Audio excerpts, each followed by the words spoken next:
Hello students, good evening everyone. कैसे हो बेटा आप सब? आई होप आप सब बहुत अच्छे से अपने आप को प्रिपेयर कर चुके हो कल के एग्जाम के लिए। आज मेरे पास एक क्वेरी है एक बच्चे की। एमटीपी में से उसका एक क्वेश्चन उसने भेजा, उससे सॉल्व नहीं हुआ बच्चे के लिए, और मुझे क्वेश्चन बहुत अच्छा लगा। ऑल्दो ये क्वेश्चन जो है डेप्रिसिएशन में से आया हुआ है और इवैल्यूएशन के ऊपर है, और मैं डिस्कस भी कर चुका हूँ क्लास के अंदर ये वाला पॉइंट, बट स्टिल मुझे लगता है स्पेशल अटेंशन देने के लिए जल्दी से मुझे क्वेश्चन आपको सॉल्व करवाना चाहिए। चलो आओ हम जल्दी सॉल्व करते हैं। इस क्वेश्चन को सॉल्व कराने से पहले मैं आपको कॉन्सेप्ट रिवाइज कराता हूँ रिवैल्यूएशन का। आइए जी, हम याद करो आप, जब भी कोई एसेट को रिवैल्यू करते हैं, आजकल हमारे पास AS10 के अकॉर्डिंग ऑप्शन आता है कि एसेट्स को या तो कॉस्ट पे शो करो या उनकी रिवैल्यूएशन करो। अगर आप उन एसेट्स की रिवैल्यूएशन करते हो तो उसको कहता है रिवैल्यूएशन अकाउंटिंग। अब रिवैल्यूएशन अकाउंटिंग में जनरली लैंड को हम रिवैल्यू करते हैं, तो उसमें हम कैसे करते हैं आओ मैं आपको बताता हूं। अब जब आप फर्स्ट टाइम रिवैल्यू कर रहे होते हो, बेटा मैं शॉर्ट में लिखूंगा एकदम, ठीक है। जब आप फर्स्ट टाइम रिवैल्यू कर रहे होते हो तो एसेट की वैल्यूएशन अपवर्ड रिवैल्यूएशन होगी आपकी, या फिर क्या हो सकती है मेरे बच्चे, डाउनवर्ड रिवैल्यूएशन।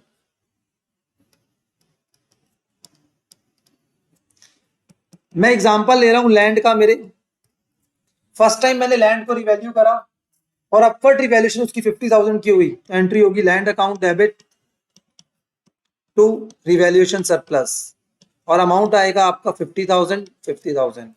से फॉर एग्जांपल फर्स्ट टाइम मैंने रिवैल्यूएशन करा और रिवैल्यूएशन के अंदर क्या हुआ, डाउनवर्ड रिवैल्यूएशन हो गया। तो डाउनवर्ड रिवैल्यूएशन की एंट्री होगी रिवैल्यूएशन सरप्लस अकाउंट, सॉरी बेटा, profit and loss account debit to आपका लैंड अकाउंट, और अमाउंट कितना हो गया आपका 50 एंड 50। इसका मतलब प्रॉफिट होगा तो उसको रिवैल्यूएशन सरप्लस में डालेंगे, उसको प्रॉफिट एंड लॉस में लेकर नहीं जाएंगे। और अगर आपके पास लॉस हुआ तो लॉस को इमीडिएटली रिकॉग्नाइज करके हम कहाँ डाल देंगे, प्रॉफिट एंड लॉस में। ये जो रिवैल्यूएशन सरप्लस होता है ये अनरियलाइज प्रॉफिट होता है, तो इसको हम कहीं यूज नहीं कर सकते, ट्रू एंड फॉल्स में कवर कर सकते हैं, इसलिए मैंने बता दिया। अब सब्सिक्वेंटली फिर दोबारा हमने रिवैल्यूएशन करी, ठीक है। नेक्स्ट टाइम फिर दोबारा रिवैल्यूएशन करी, फिर दोबारा अपवर्ड रिवैल्यूएशन अगर हुई बेटा, तो उस केस के अंदर हम क्या एंट्री पास करेंगे, land account debit as usual to revaluation surplus. मान लो 60,000 का हुआ, पर नेक्स्ट टाइम डाउनवर्ड रिवैल्यूएशन हो गया बेटा। नेक्स्ट टाइम क्या हो गया, डाउनवर्ड रिवैल्यूएशन, और पहली फर्स्ट टाइम क्या हुआ था, अपवर्ड रिवैल्यूएशन। तो बेटा कैसे करेंगे यहाँ पर हम क्या करेंगे, रिवैल्यूएशन सरप्लस अकाउंट डेबिट 60,000 का हुआ, मैं अज्यूम कर रहा हूं 50, क्योंकि हमारे पास रिवैल्यूएशन सरप्लस में 50,000 पड़ा हुआ है। Profit and loss account debit कितना 10 टू, यहाँ पे आएगा लैंड, कितना आ गया आपका 60। तो इसका मतलब अगर फर्स्ट टाइम में हमारे पास रिवैल्यूएशन सरप्लस था, ठीक है, सेकंड टाइम में आपके पास डाउनवर्ड रिवैल्यूएशन हुआ, तो उस केस के अंदर पहले जो आपका प्रॉफिट था पहले उस प्रॉफिट से एडजस्ट करेंगे, बाकी रिमेनिंग किससे लेंगे, प्रॉफिट एंड लॉस से। अब उसका रिवर्स हम यहाँ पे आते हैं, यहाँ पे भी सपोज ऐसे ही हुआ, that is first time downward हुआ, पहले भी डाउनवर्ड फिर दोबारा डाउनवर्ड, कितने का, 60 का। तो profit and loss account debit to land, कितना हो गया 60 और 60। बात समझ आ रही है, ठीक है। उसके बाद फिर हमारा अपवर्ड रिवैल्यूएशन हुआ मेरे बच्चे 60 का, तो फर्स्ट टाइम डाउनवर्ड फिर दोबारा अपवर्ड हुआ, तो यहाँ पे एंट्री क्या होगी आपकी, लैंड अकाउंट डेबिट, ठीक है सर 60 आया, टू क्या जाएगा आपके पास, सबसे पहले प्रॉफिट एंड लॉस। पहले जब फर्स्ट टाइम हमारे पास लॉस हुआ था, उस लॉस को हमने कहाँ डाला था, प्रॉफिट एंड लॉस में। अब जब हमारे पास प्रॉफिट हो रहा है तो प्रॉफिट सबसे पहले किसको देंगे, प्रॉफिट एंड लॉस को, बाकी बचा हुआ प्रॉफिट कहाँ जाएगा आपका, रिवैल्यूएशन सरप्लस 10,000। आई बात समझ, बस इसी टॉपिक के ऊपर ये आपका क्वेश्चन बना हुआ है। इस क्वेश्चन को मैं दिखा देता हूं जल्दी से मेरे बच्चे। हमारी बुक वैल्यू 1 करोड़ की है, रिवैल्यूएशन सरप्लस एग्जिस्ट कर रहा है पहले से हमारे पास 10 लाख का, ठीक है। हमने फिर दोबारा रिवैल्यूएशन करी, सब्सिक्वेंट रिवैल्यूएशन करी हमने, और हमारे पास फर्स्ट पॉइंट दे रखा है कि हमारी जो फेयर वैल्यू आ गई एसेट की वो आ गई 1 करोड़ 5 लाख। पहले वैल्यू थी 1 करोड़, अब कितनी हो गई, 1 करोड़ 5 लाख बेटा। तो यहाँ पे क्या हुआ आपका 5 लाख का आपका क्या हो गया, यहाँ पे गेन हो गया।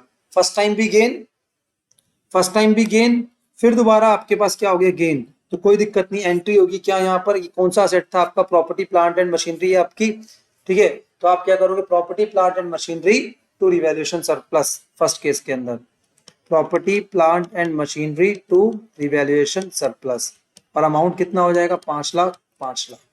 कोई दिक्कत, चलिए जी। अब ये क्या बोल रहा है, कह रहा है अज्यूम करो कि हमारी जो असेट की वैल्यू है वो 85 लाख हो गई, तो मतलब पहले वैल्यू 1 करोड़ थी, अब कितनी हो गई 85 लाख। तो लॉस कितने का हुआ मेरे बच्चे, 15 लाख का लॉस हुआ। अब इस लॉस को हम कैसे करेंगे वर्कआउट, तो ये क्या बोल रहे हैं, इस लॉस को वर्कआउट करने के लिए हमारे पास सरप्लस में कितना है, 10 लाख है। तो पहले हम क्या करेंगे, यहाँ पे रिवैल्यूएशन सरप्लस अकाउंट डेबिट कितना, 10 लाख। बाकी लेंगे प्रॉफिट एंड लॉस से कितना बेटा, 5 लाख। और फिर करेंगे tool property plant and machinery, कितना हो गया हमारे पास पता है, 15 लाख। आई होप आप सबको एकदम समझ आ गया ये, ठीक है जी। तो ये वाला कॉन्सेप्ट मैंने समझा दिया, साथ में रिवैल्यूएशन के बारे में बता दिया। तो मुझे उम्मीद है यहाँ पर आपको बिल्कुल अच्छे से ये कॉन्सेप्ट समझ आ गया। ये कॉन्सेप्ट आपका डेप्रिसिएशन से लेके छोटा क्वेश्चन 4 मार्क्स का एग्जाम में या 5 मार्क्स का एग्जाम में आपका आ सकता है। कॉन्सेप्चुअली आप क्लियर हो गए तो कोई दिक्कत वाली बात नहीं होगी, ठीक है जी। अब उसके बाद मैं आगे बढ़ता हूं, एक क्वेश्चन और मेरे पास आया था,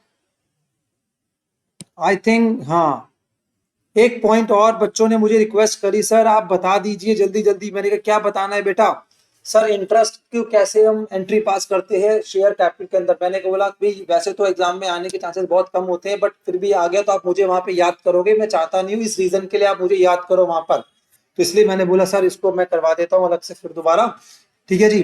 अब interest on calls in arrear, ठीक है। अब calls in arrear, calls in advance, दो चीजें होती हैं आपको पता है। जो कॉल्स इन एरियर है वो डिफॉल्ट करा शेयर होल्डर ने, हमने पैसा लेना शेयर होल्डर से, और वो डिले करता है तो उससे इंटरेस्ट चार्ज करते हैं, वो हमारी इनकम है। और ऐसे ही interest on calls in advance, share holder ने हमें एडवांस दे रखा है और हमें उसको इंटरेस्ट देना होगा, वो हमारा एक्सपेंस है, ठीक है जी। तो interest on calls in arrear, ठीक है, interest on calls in advance. तो यहाँ पे इन्होंने बोला as per table F maximum कितना है ये आपका 10%, और एडवांस पे कितना है बेटा आपका 12%। ये बात आपको पता होनी चाहिए। अब सर ये कैलकुलेशन कैसे करते हैं, ट्रू एंड फॉल्स में भी आ सकता है ये टॉपिक, तो इसलिए मैं बता रहा हूं आपको।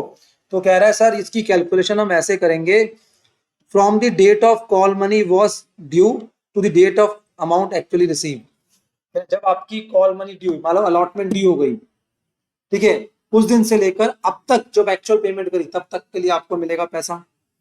अब यहाँ पे टाइम पीरियड क्या होगा, from the date of money was received to the date call was finally made due, ठीक है। जब पैसा मिला तब से लेकर जब तक वो ड्यू होगा। तो दोनों में आपको काउंट करवा देता हूं ढंग से देखो।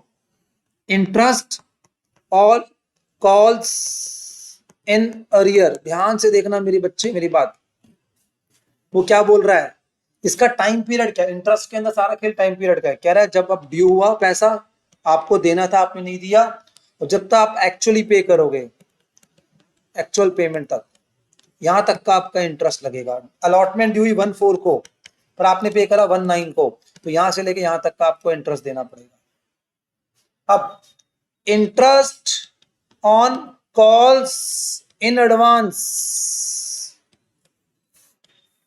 Interest on calls in advance, ठीक है। अब इन्होंने क्या बोला यहां पर इसके लिए, ये बोलते हैं जिस दिन आपने पैसा दिया, रिसीव्ड हुआ हमें आपसे, और जिस दिन वो कॉल ड्यू होगी, ठीक है, वहां तक का आपको मिलेगा। आई बात समझ, ठीक है। मान लो आपने एप्लीकेशन हुई, रिसीव हमें 1/4 को, और आपने एडवांस दे दिया अलॉटमेंट, अलॉटमेंट ड्यू हो रही है 1/7 को, तो यहां से लेके यहां तक। तो अभी मैं क्वेश्चन भी दिखा देता हूं, अगर एग्जाम में गलती से क्वेश्चन आ गया इसके ऊपर तो ये वाला क्वेश्चन भी आ सकता है, कोई बड़ी बात नहीं है आपकी, ठीक है। एक बार हम देख लेते हैं। R limited issued at par 1 lakh equity shares of 10 each payable 2.5 on application and 3 rupees on allotment and 2 rupees on first call, balance on final call। Balance कितना आएगा एक बार हम चेक कर लेते हैं। 10 में से 2.5 रुपए की एप्लीकेशन, 3 रुपए की अलॉटमेंट, 2 रुपए की है, तो 5.5 7.5 और ये 2.5 रुपए की फाइनल कॉल है। आई बात समझ बच्चे, आई होप आपको समझ आ गई एकदम, ठीक है। उसके बाद all the shares were fully subscribe, mister N who held 10,000 shares paid full remaining amount on first call itself, ठीक है जी। अब एक पर्सन, एक मिनट में कैलकुलेटर पहले अपना निकालू, मुझे कैलकुलेटर मिला नहीं, तुम्हें मोबाइल में ही निकालना पड़ेगा बेटा। चलो जी, हाँ जी, अब हम स्टार्ट करते हैं। All the shares were fully subscribe, mister N who held 10,000 share paid full remaining amount on first call itself. एक पर्सन ने फर्स्ट कॉल पे ही सारा पैसा दे दिया, तो उसका मतलब फर्स्ट कॉल पे उसने क्या पे करा एडवांस में, सेकंड कॉल, और जब तक सेकंड कॉल ड्यू नहीं होती तब तक का उसको क्या मिलेगा, इंटरेस्ट एट द रेट 12%। उसके बाद इन्होंने क्या बोला यहाँ पर, final call which was made after 3 months from first call, तो मतलब 3 months की बात आ गई, तो इंटरेस्ट मिलेगा उस पर्सन को 3 months का, ठीक है। Was fully paid except a share holder having 1000 share who paid is due after 2 months along with the interest on calls in arrear। Final call जो हमने करी तो उस टाइम पर एक पर्सन ने हमें पेमेंट नहीं करी, फिर उसने पेमेंट करी 2 महीने बाद, 2 महीने का उसको इंटरेस्ट हमें देना पड़ेगा। तो हम स्टार्ट करते हैं, सबसे पहले 1 लाख शेयर है और 2.5 ईच, तो कितना हो गया 2.5 लाख, 2.5 लाख। इसको हमने फिर कैपिटल में ट्रांसफर कर दिया, आपको पता है अच्छे से एप्लीकेशन को। अब उसके बाद अलॉटमेंट ड्यू, अलॉटमेंट ड्यू के ऊपर 3 रुपए की अलॉटमेंट ड्यू हुई है बच्चे, 1 लाख इंटू 3 कितना हो गया 3 लाख एंड 3 लाख। और उसके बाद ठीक है, नेक्स्ट पॉइंट जो आ गया हमारा वो क्या, अलॉटमेंट रिसीव्ड हो गई हमारी पूरी की पूरी, कोई दिक्कत नहीं, यहाँ तक बहुत सिंपल क्वेश्चन था। फर्स्ट कॉल ड्यू हुई, कोई इशू नहीं है हमें। अब जब फर्स्ट कॉल हम रिसीव करने गए तो एक पर्सन ने फर्स्ट कॉल के साथ हमें क्या दे दिया, कॉल्स इन एडवांस दे दी। अब कॉल्स इन एडवांस जब उसने फर्स्ट कॉल पर दी तो कितने शेयर थे उसके पास बेटा, 10,000 शेयर थे। 10,000 शेयर के ऊपर फाइनल कॉल उसने एडवांस दी 2.5 रुपए की, तो मतलब कितना हो गया 2.5 लाख हो गया मेरे हिसाब से, ठीक है। सॉरी 10,000 शेयर्स के ऊपर उसने 2.5 रुपए दे दिया। शाम हो गई है इसलिए थोड़ा सा मुझे लगता है मेरा माइंड एक्टिवली काम नहीं कर रहा बेटा। 25,000 रुपए उसने एडवांस दे दिए हमें, ठीक है जी। अब फाइनल कॉल हमने ड्यू करी, कोई दिक्कत नहीं है।